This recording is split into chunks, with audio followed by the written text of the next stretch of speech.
Rido ya. Kelompok 1. Ya, Bu. Oke, Rido, silakan apakan slide-nya buat di WhatsApp aja lah, nanti pindah host ya Ibu nge-recordnya. Jadi untuk kelompok 1 dan kelompok 2 slide presentasinya buat di WhatsApp grup kita aja ya. Jadi masing-masing silakan lihat WhatsApp grup dan jadi di Zoom hanya presentasi saja ya. Itu kelompok 2 ada pemberitahuan tadi Bu di grup. Kenapa nih kelompok kedua? Tanya belum bisa presentasi Bu. Iya, kelompok 3 siapa kelompok 3? Kelompok 3 bisa kira-kira presentasi? Rahma, Widya, Abdul Halim. Widya ada nih, Widya bisa presentasi? Masih kerja semua, Bu. Ada yang Kelompok bisa 4? dihubungi.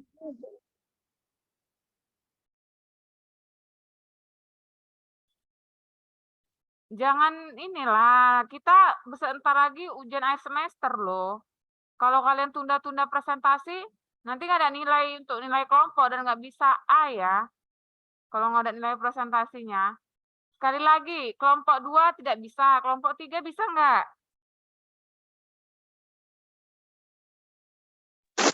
Belum bisa juga, Bu. Masih kerja, Bu. Iya, maksudnya kan bisa dibuat di WhatsApp grup untuk presentasinya.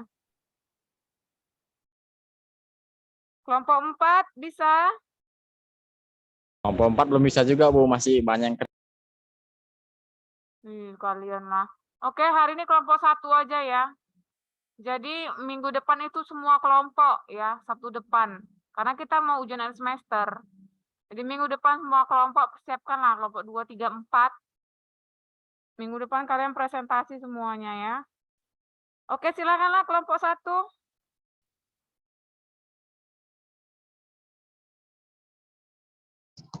Jadi Ibu ingatkan ya, Sabtu depan 2, 3, 4 presentasi. Karena terakhir itu ya, untuk kelas presentasinya ya. Oke, silakan kelompok 1. Bu, saya dari kelompok 1 mewakilkan. Saya akan membacakan presentasi untuk di kelompok 1. Di sini saya menjelaskan tentang judul besarnya yaitu definisi dan ruang lingkup tindak pidana cyber. Nah, di sini cyber atau bisa kita sebut dengan cybercrime. Cybercrime itu adalah suatu kejahatan dengan menggunakan komputer, jaringan, internet, dan sebagainya. Bentuk kejahatan ini biasa dilakukan pelaku dengan cara mencuri informasi, memanipulasi data, merusak sistem, dan lain-lain untuk mendapat keuntungan. Definisi cybercrime. Menurut Robert Moore, dalam bukunya yang berjudul Cybercrime, Investigating High Technology Computer Crime, cybercrime atau kejahatan berbasis komputer adalah kejahatan yang melibatkan komputer dan jaringan atau network. Bentuk kejahatan ini termasuk ke dalam jenis kejahatan yang baru. Cybercrime atau yang lebih kita kenal dengan kejahatan dunia maya merupakan suatu tindakan atau aktivitas ilegal yang dilakukan oleh seseorang melalui sistem daring atau jaringan komputer guna memperoleh keuntungan, namun merugikan pihak yang lain. Kejahatan dunia maya atau cybercrime ini dapat dilakukan melalui berbagai macam cara serta dengan tujuan yang bermacam-macam pula. Secara umum, kejahatan ini dilakukan oleh orang-orang yang mengerti, memahami, dan juga menguasai ilmu dalam bidang komputer. Menurut sumber yang ada, cybercrime sudah muncul dari tahun 1988. Nah, di masa itu, kejahatan dunia maya ini lebih dikenal dengan julukan cyber attack. Di sini ada tentang jenis-jenis dan contoh cybercrime. 1. Pencurian data atau data thief adalah salah satu tindakan ilegal yang dilakukan dengan cara mencuri data seseorang melalui sistem komputer guna kepentingan pribadi atau dipasarkan dengan cara menjual data dari hasil curian tersebut kepada pihak yang lain. 2. Akses ilegal merupakan tindakan yang dilakukan oleh seseorang yang tidak bertanggung jawab agar dapat menyusup atau masuk ke dalam sebuah jaringan komputer tanpa adanya izin atas pengetahuan dari pemiliknya. 3. Hacking dan cracking diartikan sebagai tindakan menerobos atau membuka paksa program yang terdapat dalam komputer milik pihak lain. 4. Carding atau lebih kita kenal dengan penyalahgunaan dari kartu kredit, yaitu merupakan suatu kegiatan berbelanja namun memakai nomor dan juga identitas dari kartu kredit yang dimiliki orang lain. 5. Defacing merupakan suatu tindakan yang dilakukan dengan cara merubah halaman website yang dimiliki oleh orang lain. 6. Cyber squatting atau lebih dikenal dengan sebutan perebutan domain name yang termasuk ke dalam jenis dari cybercrime dan termasuk ke dalam kategori pembajakan domain atau domain hijacking. 7. Cyber typosquatting yaitu kesalahan ketik komputer atau lebih dikenal dengan cyber typosquatting adalah tindakan kejahatan untuk menciptakan permainan kata-kata yang menyerupai nama domain dari orang lain. 8. Penyebaran konten ilegal yaitu tindakan yang dilakukan untuk menyebar sebuah konten yang isinya mengenai informasi maupun data yang tidak benar, tidak etis, serta dapat melanggar hukum. Malware adalah sebuah program di dalam komputer yang bertugas untuk mencari kelemahan dari software pada komputer tersebut. Umumnya, malware ini digunakan untuk menghacking ataupun merusak sistem operasi atau software. 10. Cyber teroris yaitu kejahatan yang terjadi di dunia maya dapat dikategorikan sebagai cyber teroris apabila sudah mengancam keamanan pemerintahan. Para pelaku yang melakukan tindakan cyber teroris umumnya akan melakukan hacking pada website pemerintah atau militer. Untuk selanjutnya membaca, saya persilakan untuk Saudara Suwardi Siombing. Silakan.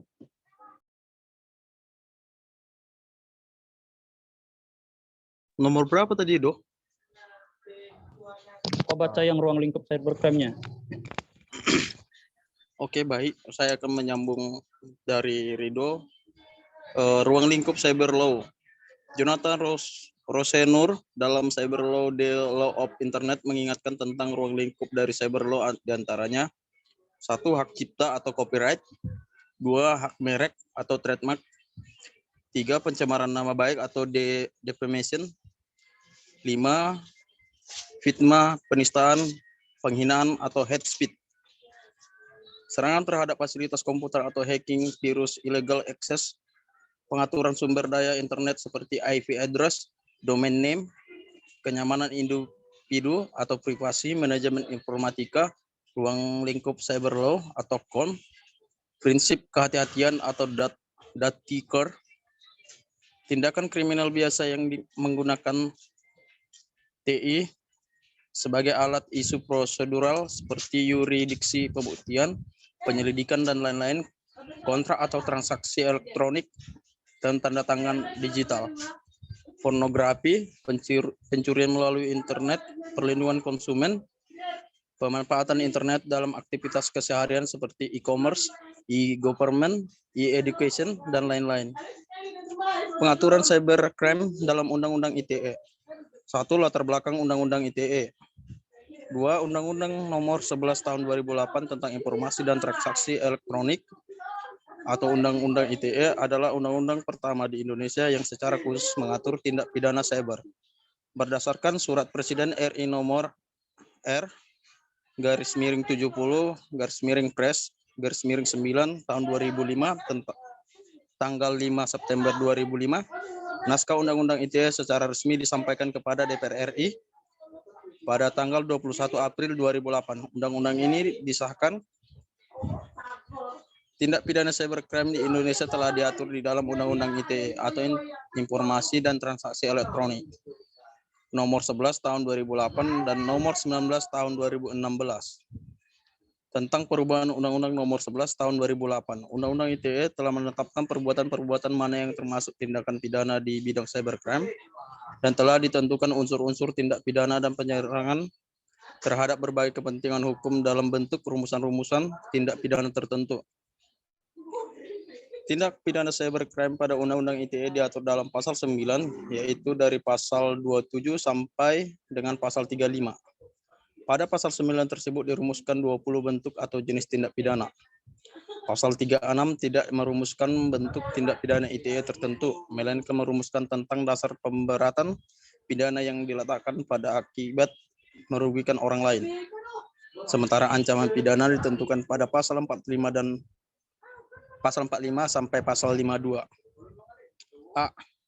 Tindak pidana distribusi, penyebaran atau transmisi konten ilegal. 1. Kesusilaan terdapat dalam pasal 27 ayat 1. 2. Perjudian terdapat dalam pasal 27 ayat 2. 3. Penghinaan atau pencemaran nama baik terdapat dalam pasal 27 ayat 3. 4. Pemerasan atau pengancaman dalam pasal 27 ayat 4. 5. Berita bohong yang menyesatkan dan merugikan konsumen atau penipuan terdapat dalam pasal 28 ayat 1. 6. Menimbulkan rasa kebencian berdasarkan sara terdapat dalam pasal 28 ayat 2. 7. Mengirimkan informasi yang berisi ancaman kekerasan atau menakut-nakuti yang ditunjukkan secara pribadi terhadap terdapat dalam pasal 29. 8. Dengan cara apapun melakukan akses ilegal pada pasal 30. Intersepsi ilegal terhadap informasi atau dokumen elektronik dan sistem elektronik terdapat dalam pasal 31. Untuk melanjutkan, tolong untuk saudara Eko Siombing. Baik, terima kasih Saudara Suwardi. Sini saya ingin melanjutkan dari Suwardi tentang ruang lingkup berikutnya tentang ruang lingkup cybercrime. B. Tindak pidana yang berhubungan dengan gangguan atau interferensi. 1. Gangguan terhadap informasi atau dokumen elektronik atau data interferensi terdapat dalam pasal 32. 2. Gangguan terhadap sistem elektronik atau sistem interferensi terdapat dalam pasal 33. Tindak pidana memfasilitasi perbuatan yang dilarang terdapat dalam pasal 34. 4. Tindak pidana pemalsuan informasi atau dokumen elektronik terdapat dalam pasal 34. 5.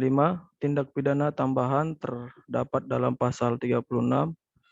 6. Pemberatan terhadap ancaman pidana dalam pasal 52. Demikian untuk presentasi kami. Sekiranya ada kawan-kawan yang mau bertanya, silakan, atau kita kembalikan ke Ibu Lydia. Terima kasih.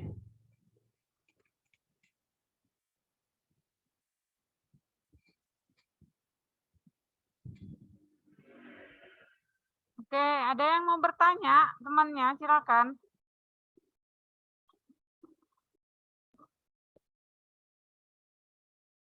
Tentang definisi dan ruang lingkup cybercrime ya. Ada, coba dipersilakan temannya yang mau bertanya.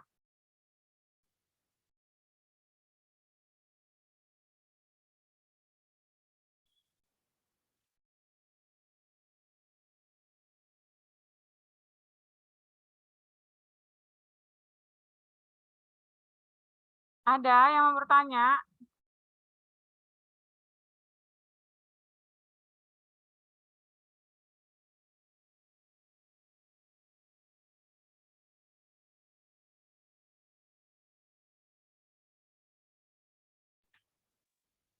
Kayaknya pas ini, Bu. Pas, udah ini semua, udah paham semua.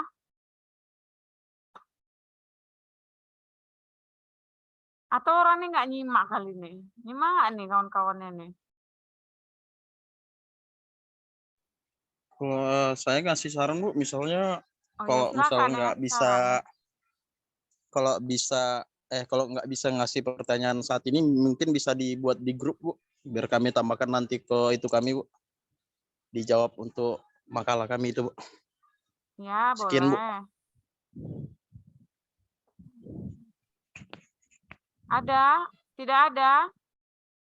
Jadi Ibu yang bertanya ini sama kelompok.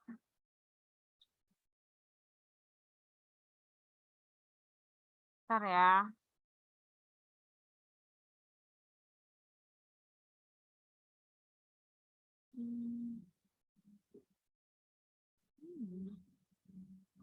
Bentar ya, yang Ibu lihat.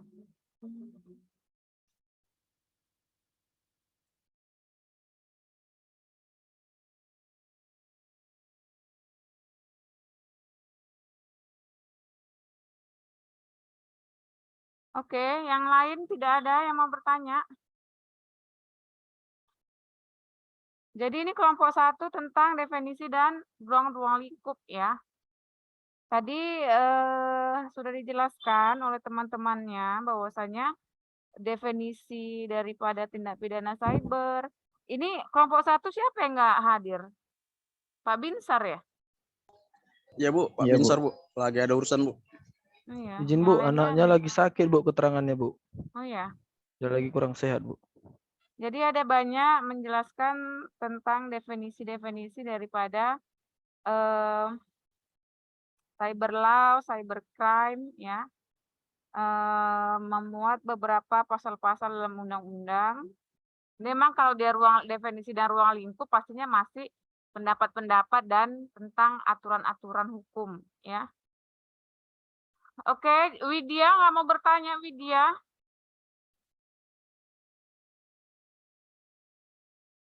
Melva?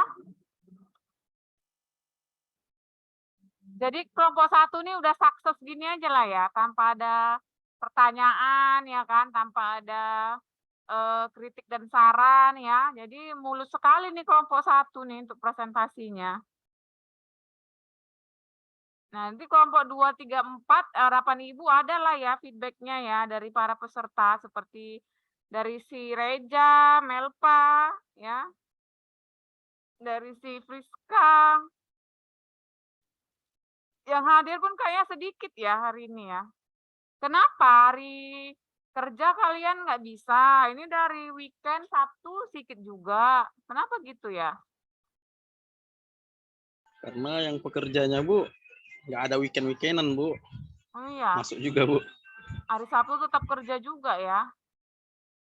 Tapi Iya kan Bu. Sabtu sore kayaknya apa masih kerja? Cuma ini ada yang siapa nih? Anggi Nasution. Masih kerja lah Bu. Luar biasa sekali ya, Sabtu masih kerja. Biasa kan Sabtu setengah harinya itu ya. Oke lah.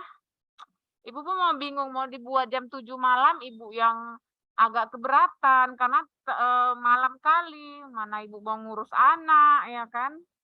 Mau ngasih makan anak. Jam makan malam makanya Ibu buat di sore gitu. Karena kalian kerja ya udah kita buat di hari Sabtu. Nggak mungkin lari Minggu ya kan?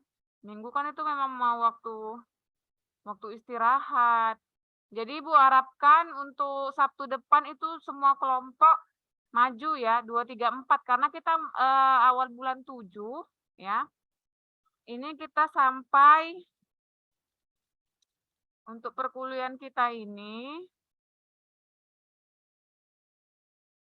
kita hanya sampai pada tanggal 30 bulan 6. Nah, jadi terakhir 30 bulan 6 itu kita sudah artinya bulan 7 sudah tidak ada perkuliahan lagi. Sabtu depan itu tanggal 25. Jadi kemungkinan kita itu Zoom terakhirnya itu ya Sabtu depan atau Sabtu depannya sekali lagi karena mau tahu tidak mencukupi portal Ibu ya kan kita lakukan 2 kali pertemuan lagi. Jadi harapan Ibu minggu depan semua kelompok itu presentasi, ada feedback dan minggu depannya lagi itu belum tahu apakah kita break atau Ibu kuliah penutup ya. Jadi udah mau detik-detik terakhir ini karena awal bulan 7 kita sudah ujian akhir semester. Ya, jadi Ibu harapkan yang lain ya untuk mempersiapkan presentasinya Sabtu depan terakhir dan untuk para peserta yang lain Ibu harapkan ada feedback ya. Jadi jangan seperti kelompok 1 nggak ada feedback dari audiens padahal sudah bagus ya membuat slide presentasinya. Mempresentasikannya ya gitulah ya. Seperti Ibu juga lah yang cakap-cakap aja. Oke? Oke lah, karena tidak ada lagi yang mau presentasi ya. Untuk pertemuan kali ini mungkin cukup sampai di sini untuk presentasinya sudah baik, hanya saja mungkin yaitu tidak ada interaksi dari teman-teman kalian. Ya, itu saja sih. Makanya nanti itu kelompok-kelompok lainnya cobalah, misalnya si Widya maju nanti japri lah entar si Suwardi nanya dong gitu ya kan, jadi ada feedback ya. Kalau nggak ada feedback ini juga tidak hidup lah, nggak mungkin ibu yang ngasih pertanyaan nanti lah pas ujian ya kan.